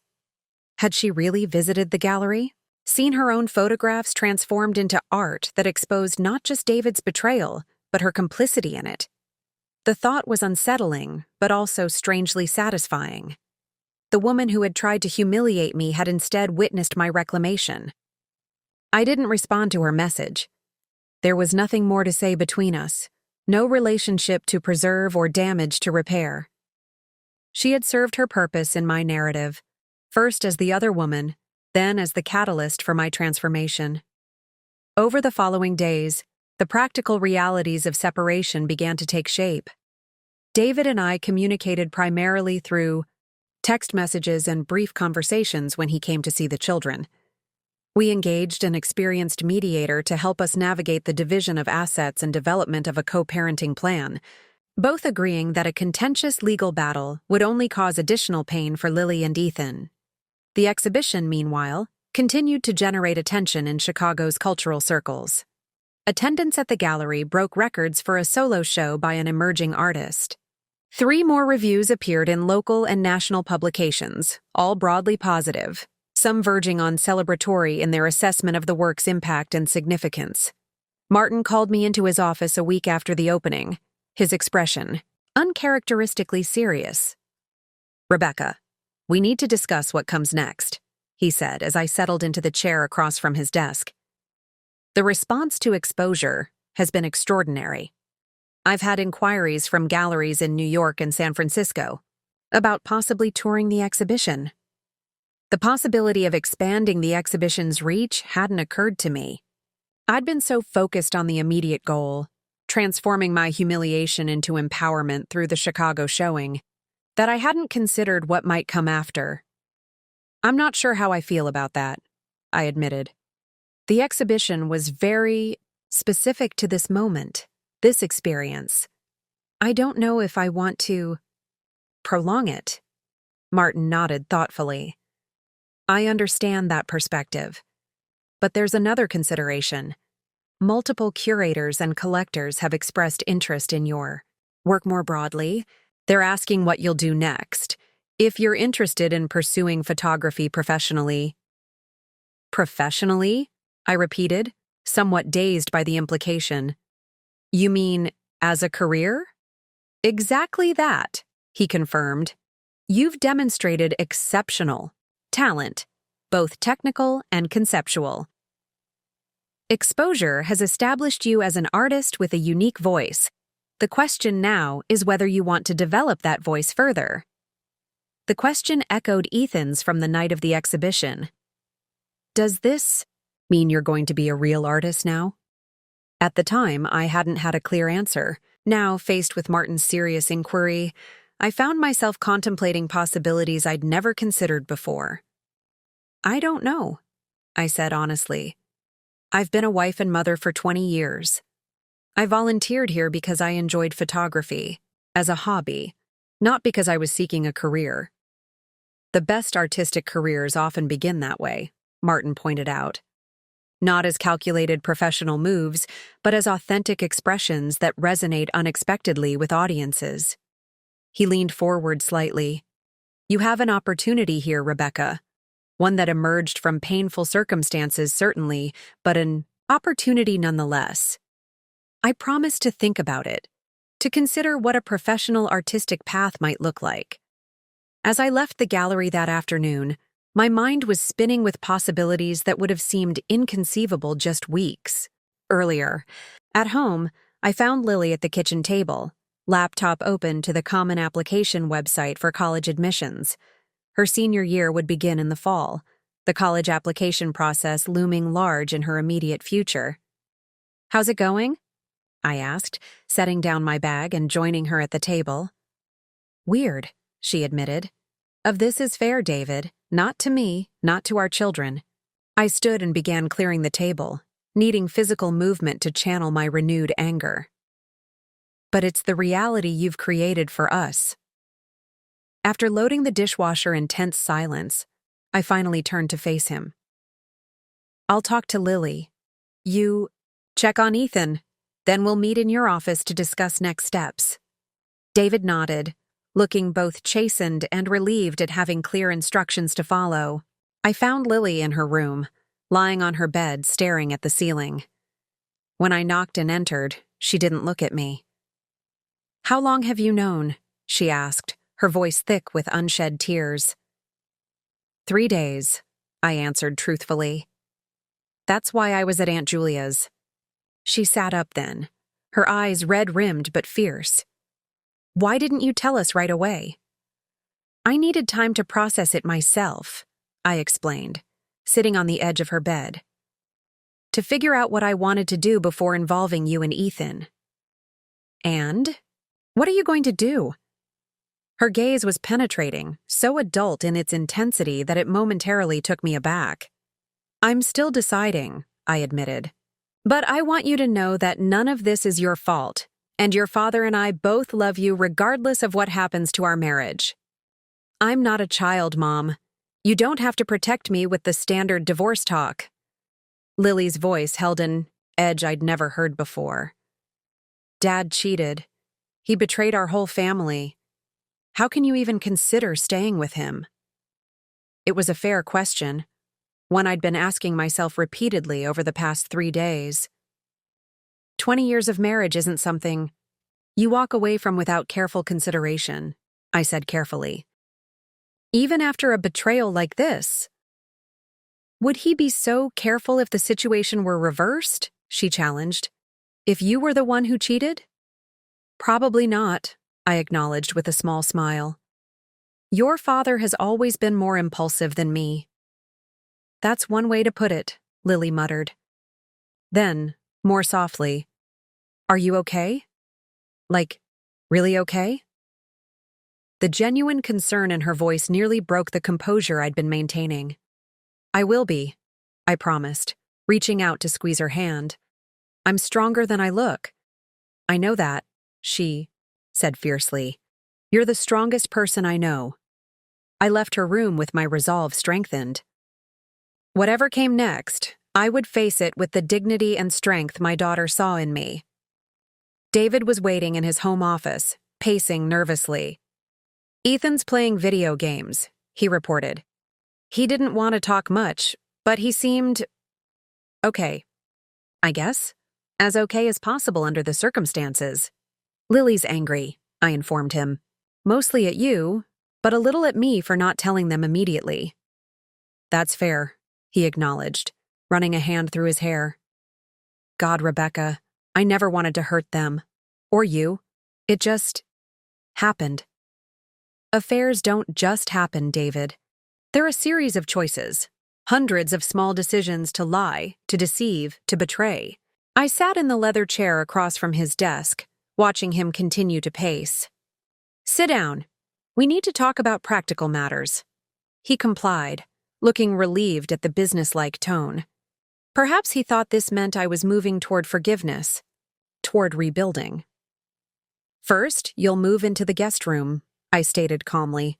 "I'm not ready to share a bed with you, and I don't think it would be good for the children to see us pretending everything is fine." "Of course," he agreed quickly. "Whatever you need." "Second, I want full access to your phone, email, and schedule. If you're serious about rebuilding trust, complete transparency is non-negotiable." He hesitated only briefly before nodding. "That's reasonable." "Third, we'll start marriage counseling. I've already contacted Dr. Levine." This was a fabrication. I had no intention of actually scheduling therapy, but it supported the narrative I was creating. "Yes, definitely. Counseling is a good idea." His eagerness to agree to my terms was almost pathetic. The powerful surgeon, the man who made life or death decisions daily, reduced to this anxious, compliant figure desperate to avoid consequences. "And finally," I continued, fixing him with a steady gaze, "you will end all contact with Adrienne Parker. No gradual transition, no closure conversation, complete severance." "I already told you it's over," he insisted. "I made that clear to her yesterday." "In person?" I asked, already knowing the answer. His slight flinch confirmed my suspicion. I thought it would be better than a phone call or text. More respectful. More respectful, I repeated flatly. You met with her privately to break off the relationship you shouldn't have been having in the first place. How considerate. Rebecca, please. He leaned forward, his expression earnest. I'm trying here. I know I've made terrible mistakes, but I want to make things right. I stood, signaling the end of our conversation. Then follow the terms I've outlined. We'll see where we are in a few weeks. Relief flooded his features. Thank you for being willing to try, for not just walking away. I didn't correct his misinterpretation. Let him believe I was committed to reconciliation while I set my actual plan in motion. The man who had deceived me for 14 months was now being deceived himself. The irony was not lost on me. The next day, while David was at the hospital and the children at school, I met with Martin Kaufman at his gallery.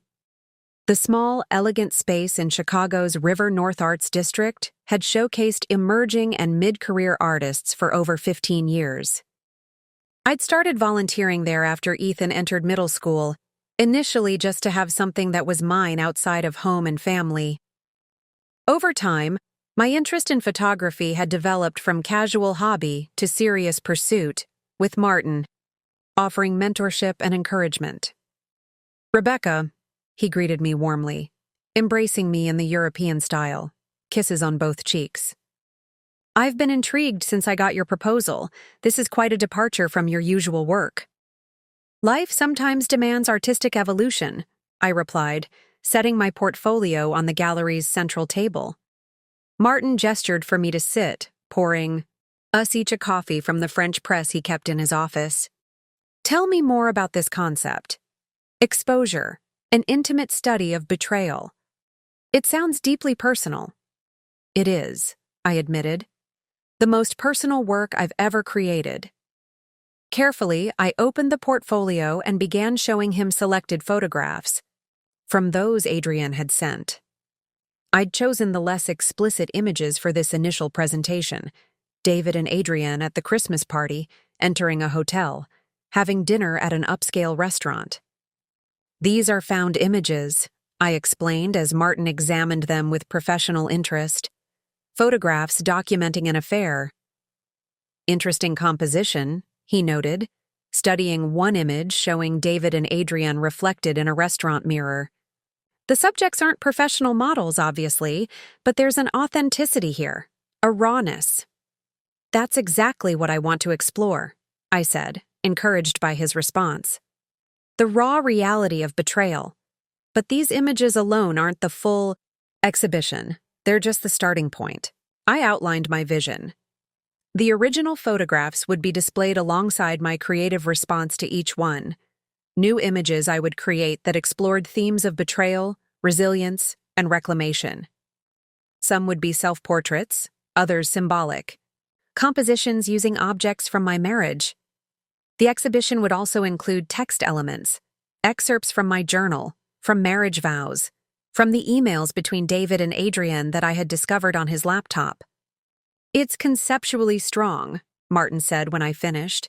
Deeply personal, yes, but also universal in its themes. Betrayal is something most people can relate to, even if not in this specific form. So you think it could work for the gallery? I asked, trying to keep the desperation from my voice. This was the linchpin of my plan. Without Martin's approval, everything else would fall apart. He tapped his fingers thoughtfully on the table. There are some practical considerations. Legal issues, potentially, given that these are photographs of real people who presumably haven't consented to their display. I've consulted an attorney, I lied smoothly. As long as the more intimate images are appropriately censored or artistically altered, there's no legal impediment, and the exhibition narrative doesn't need to explicitly identify the subjects. This seemed to satisfy him. In that case, I think it's a powerful concept. Raw, honest, emotionally compelling. Very different from what we typically show, but that's not a bad thing. He smiled. Art should sometimes discomfort us, challenge our perceptions. So it's a yes? I pressed. It's a yes, with some conditions, Martin confirmed. I'll need to see the completed exhibition plan, all the images, text components, installation, design, before final approval. And while I appreciate the emotional urgency behind this, we need to ensure the execution meets our professional standards. Of course, I agreed readily. I can have a complete portfolio for you within 2 weeks. Then let's pencil you in for the open slot next month, 4 weeks from now. He made a note in his calendar. That gives you time to complete the work, and us time to promote the exhibition properly. I left the gallery with a sense of both exhilaration and terror. The first major hurdle had been cleared, but now I needed to actually create the artwork I'd described. A formidable task given. My limited formal training, but the motivation driving me was powerful, almost primal. This was not just art, it was reclamation. Transformation of pain into power. Over the next 2 weeks, I lived a double life that rivaled David's deception in its complexity. To him and the children, I was a woman working through the aftermath of betrayal, sometimes angry, sometimes withdrawn, but ultimately moving toward potential reconciliation. I allowed David back into our bed after a week, accepting his desperate lovemaking with detached performance that he mistook for gradual forgiveness. But while he was at work and the children at school, I was feverishly creating the exhibition. That would ultimately expose him in a way Adrian's photographs never could. I transformed our basement into a makeshift studio, setting up the professional photography equipment I'd accumulated over years of casual pursuit. I worked with a manic focus, producing image after image that responded to the original photographs with symbolic power. For the Christmas party photo, I created a triptych.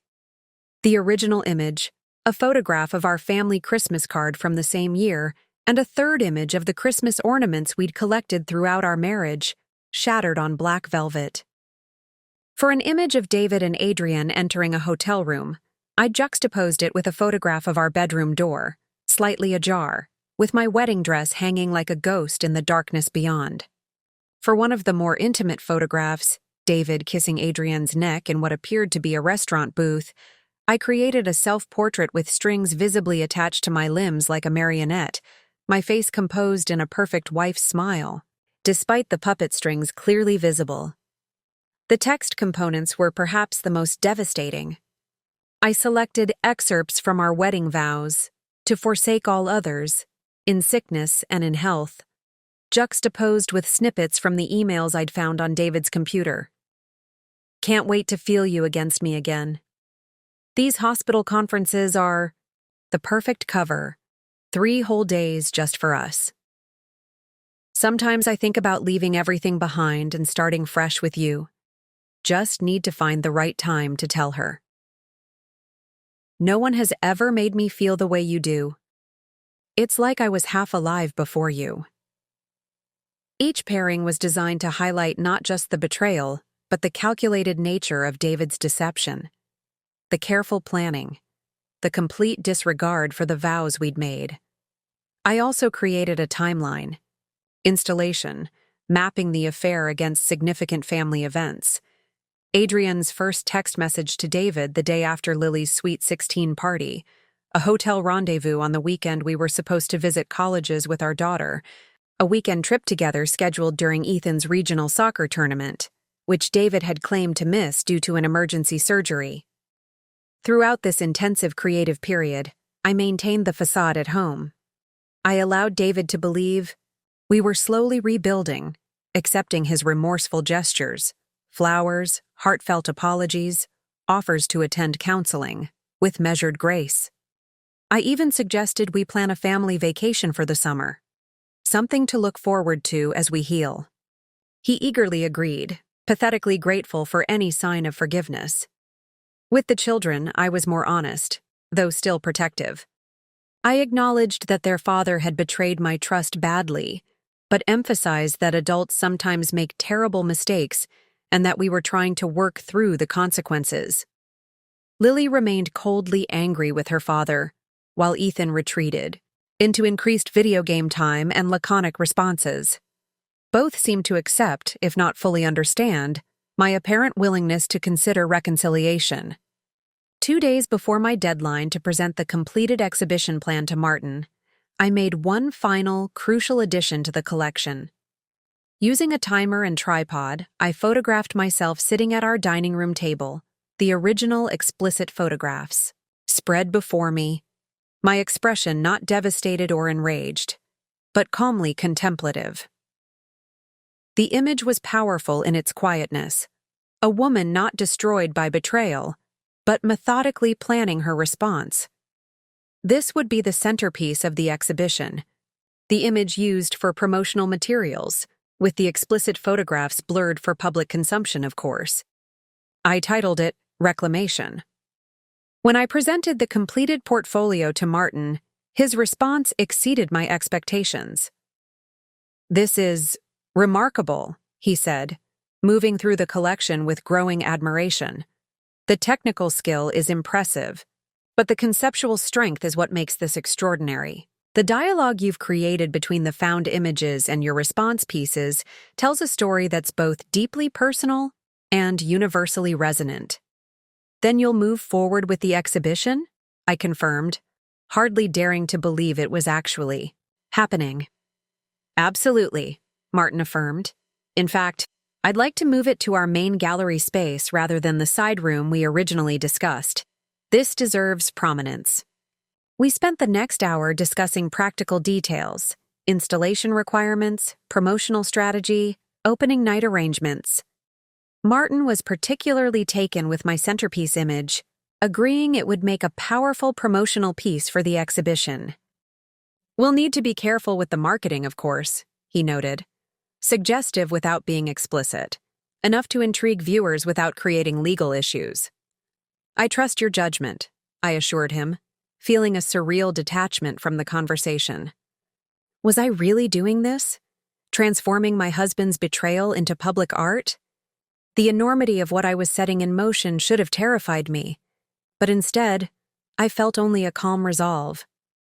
When I left the gallery that afternoon, the exhibition was officially scheduled for the first Friday of the following month, 3 weeks away. Digital invitations would go out next week, physical postcards the week after. Press releases would be sent to local arts publications and selected media outlets.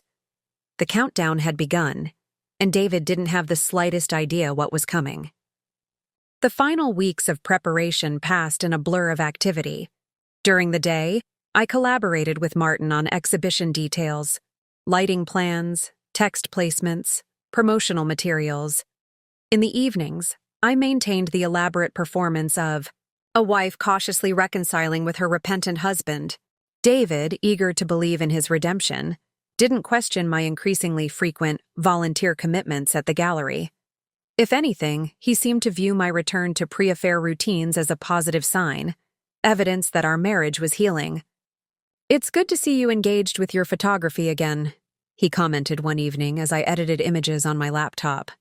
"I've always admired your eye." The irony of his statement, as I prepared the very images that would expose his betrayal, was almost too perfect. I merely smiled and thanked him for his support. 10 days before the exhibition opening, the first promotional materials were released. A carefully edited version of my reclamation image appeared on the gallery's website and social media accounts, accompanied by a brief description of the exhibition. Exposure, an intimate study of betrayal. Presents photographer Rebecca Harrison's powerful exploration of infidelity, resilience, and reclamation. Through a series of found and created images, Harrison examines the aftermath of betrayal with unflinching honesty and artistic vision. Opening reception Friday, April 12th, 7 to 10 p.m. I monitored David's email and social media accounts obsessively. During this period, half expecting him to discover the upcoming exhibition through Chicago's interconnected arts community. But his online activity revealed little interest in anything beyond medical journals, sports scores, and Netflix recommendations. physical postcards were mailed the following week to the gallery's substantial mailing list, which included many of Chicago's cultural elite, arts patrons, and media figures. I had specifically requested that Martin add several key names to the distribution: the chief of surgery at David's hospital, the chair of the hospital board, and several prominent couples from our social circle. The postcard featured the same image as the digital promotion, but with additional text on the reverse. What do we do with visual evidence of betrayal? Photographer Rebecca Harrison transforms intimate documentation of her husband's affair into a powerful artistic statement about agency, resilience, and reclamation. It was the first public acknowledgement that the exhibition documented my personal experience, not some abstract artistic concept. The specific references to her husband's affair and intimate documentation left little room for ambiguity. 1 week before the opening, I finally received the message I'd been both expecting and dreading. It came not from David, but from his hospital colleague, Dr. Elena Winters. "Rebecca, I just received an invitation to your gallery exhibition next Friday. Is this what I think it is? Are you really going public with what happened? I'm concerned about you and want to make sure you're okay. Please call me." Elena was one of the few people who knew about David's affair. She had seen him and Adrian together at a medical conference months earlier and had reluctantly told me about it when I confronted her after discovering the photographs. Her loyalty had ultimately been to me, not to her colleague's secret. I called her that evening while David was at a medical dinner. "Are you sure about this?" she asked after we exchanged greetings, her voice tight with concern. "Going public is irreversible." "I'm sure," I replied calmly. "This isn't an impulsive decision, Elena. I've thought it through carefully." "David will be destroyed professionally," she pointed out. "The hospital has strict policies about relationships between supervisors and administrative staff, not to mention the social humiliation. I'm aware of the potential consequences." "And you're okay with that? After 20 years of marriage?" The question gave me pause, not because I doubted my decision, but because I wanted to articulate my reasoning clearly, as much for myself as for Elena. "What David did wasn't just a physical betrayal," I explained. "It was a systematic deception that encompassed every aspect of our relationship. He constructed an elaborate alternate reality and made me live in it, unknowing, for over a year." I took a breath. The photographs Adrian sent were meant to humiliate me, to reduce me to a victim. This exhibition transforms that intention entirely. It puts me in control of the narrative. Elena was silent for a moment. "That's actually pretty powerful," she finally said. "Still extreme, but I think I understand better now." "Will you come?" I asked. "To the opening?" "Wouldn't miss it," she replied with a hint of dark humor. "Someone will need to monitor David's blood pressure when he realizes what's happening." We ended the call on a lighter note, but her questions had forced me to confront the magnitude of what I was about to do. Was I prepared for the fallout, for the impact on our children, on our extended family and social circle? The answer remained yes. This wasn't about revenge, though there was certainly an element of justice involved. It was about transforming an act meant to diminish me into one that revealed my strength, my resilience, my artistic voice. 3 days before the exhibition, with no word from David about the invitations now circulating through our social and professional circles, I began to wonder if I might need to be more direct. Perhaps the invitations had been overlooked, or the references too subtle for anyone to connect to my specific situation. Then, while preparing dinner, I received a text from Lily. "Mom, Kayla's mom just asked me if I'm going to your gallery. Show on Friday."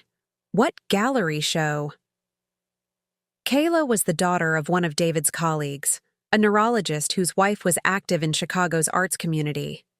The moment I'd been simultaneously dreading and anticipating had arrived, just not from the direction I'd expected. I texted back, "It's an exhibition of some of my photography work. I was going to surprise everyone at dinner tonight." A half-truth at best, but it bought me a few hours to prepare for the family conversation that could no longer be postponed. David arrived home first, greeting me with his now standard kiss and inquiry about my day. I returned both automatically, my mind already racing ahead to the coming confrontation. When both children were home and dinner was served, I cleared my throat to get everyone's attention. "I have some news to share," I began, my voice steadier than I felt. "The gallery where I volunteer is featuring my photography in an exhibition this Friday. It's a significant opportunity, and I'd like all of you to attend the opening reception." "That's wonderful," David exclaimed, his face lighting up with what appeared to be genuine pride. "Why didn't you tell us sooner? We should celebrate." "What kind of photography?" Lily asked, more perceptive than her father. Kayla's mom seemed weird about it when she mentioned it. I took a deep breath. "It's conceptual work, very personal. It deals with recent events in our family." David's smile faltered slightly. "Recent events?" "The affair," I stated plainly. "The exhibition explores the impact of betrayal through a series of images and text elements." The silence that followed was absolute. Ethan stared down at his plate, seemingly determined to remain uninvolved. Lily's eyes widened with dawning comprehension. And David looked as though I had physically struck him. "You... what?" he finally managed, his voice barely above a whisper. "You're exhibiting photographs of my affair? Publicly?" "I'm exhibiting my artistic response to the affair," I corrected. "Including some of the original photographic evidence, yes." David's face drained of color. "The pictures Adrienne sent? You're putting those on public display?" "Artistically modified versions," I clarified. "Nothing pornographic will be visible. The gallery has standards." "I don't understand." He shook his head as if to clear it. "Why would you do this?" "We've been working through things. We've been healing." "No, David. You've been believing we're healing because it's convenient for you. I've been creating this exhibition." I met his gaze directly. "This is how I process what happened. This is my response to having explicit photographs of my husband's infidelity sent to our family home." "But," he sputtered, looking wildly between me and the children, "this will destroy my career, my reputation. Everyone will know." "Yes," I agreed simply. "They will." "Mom," Lily interjected, her expression a complex mixture of shock and something like admiration. "This is hardcore." "It's insane is what—" "It is," David snapped, anger finally breaking through his shock. "Rebecca, you can't do this. It's vindictive. Cruel." "Was it cruel when you slept with Adrienne for 14 months while lying to my face?" I asked calmly. "Was it vindictive when she sent those photographs where our children might see them?" I set down my fork. "This isn't about cruelty, David. It's about transformation. Taking something that was meant to humiliate me and transforming it into something meaningful, something powerful." "I'll stop it," he threatened, rising from his chair. "I'll get a lawyer. An injunction. You can't just display private photographs without my consent." "Actually, I can," I corrected him. "I consulted an attorney. The photographs are legally considered found objects once they were sent to our home, and their artistic modification for exhibition falls under First Amendment protections. But by all means, get a lawyer. That will certainly minimize the publicity." David sank back into his chair, the fight visibly draining from him as he grasped the full extent of his situation. "The hospital," he murmured. "The board. My colleagues. They'll all be there?" "Many have received invitations, yes," I confirmed.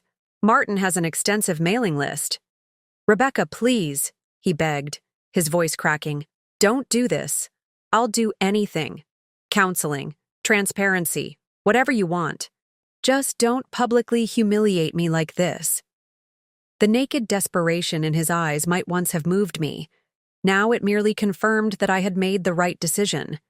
His concern was entirely for himself, for his reputation, for his career, not for the pain he had caused me, or for the trust he had shattered. The exhibition opens this Friday at 7 p.m., I stated calmly. You're all invited to attend. It's important to me to have my family there, but I understand if you choose not to come. With that, I stood and began clearing the dishes, signaling that the discussion was over. David remained seated, seemingly frozen in shock and horror. Ethan quickly excused himself, disappearing upstairs with obvious relief. Lily lingered, watching me with new eyes. Need help with the dishes? She offered, an unusual volunteer for this chore. Sure, I accepted, grateful for the companionship. As we loaded the dishwasher, she spoke quietly so her father wouldn't overhear from the dining room. Are you really going through with this? Yes, I confirmed. It's already happening. Invitations sent. Installation beginning tomorrow. It's going to blow up everything, she observed, not sounding particularly distressed by the prospect. Dad's career, your marriage, how people see our family. Probably, I agreed. But those things were already damaged. This just brings the damage into the light. Lily considered this, then nodded slowly. I'll be there, she decided. At the opening. I want to see it. You don't have to. I want to, she interrupted firmly. It's my family too. My story too, in a way. I hugged her then. This remarkable young woman who had inherited my determination and resilience. Thank you, I whispered. David eventually emerged from his stupor and sought me out in the bedroom, where I was reading, or pretending to read, before sleep. You can't go through with this, he stated without preamble, standing at the foot of the bed. I won't let you destroy everything we've built. That's exactly what you did when you started sleeping with Adrienne, I replied without looking up from my book. You just thought you wouldn't get caught. This is different and you know it. This is intentional. Public humiliation. No, I corrected him, finally meeting his gaze. This is artistic expression. This is reclaiming my narrative. This is refusing to be silenced or shamed by your betrayal. What about the children? He demanded.